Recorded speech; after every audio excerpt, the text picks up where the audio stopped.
Who were the cruelest kings in history? Throughout history, several kings and monarchs have been marked by the extreme cruelty with which they exercised power, whether through massacres, systematic torture, political persecution, or the violent exploitation of entire peoples.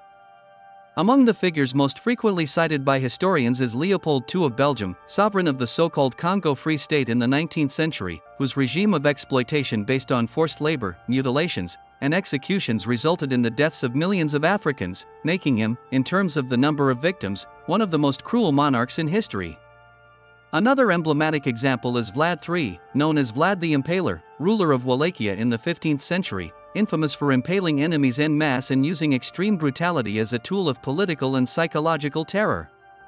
In Russia, Ivan the Terrible, in the 16th century consolidated his power through violent repression, creating a personal police force responsible for torture and massacres, such as the one carried out in the city of Novgorod, and he is also remembered for killing his own son.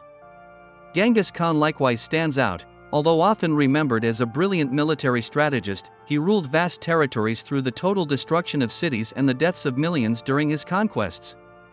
In antiquity, rulers such as Caligula and Nero, Roman emperors with absolute powers similar to those of kings, became symbols of arbitrariness, sadism, and violent persecution, especially against political opponents and religious minorities. These examples show that, although violence was common in many historical periods, certain monarchs went far beyond the limits of their time, leaving a legacy of cruelty that remains a warning about the dangers of unchecked absolute power.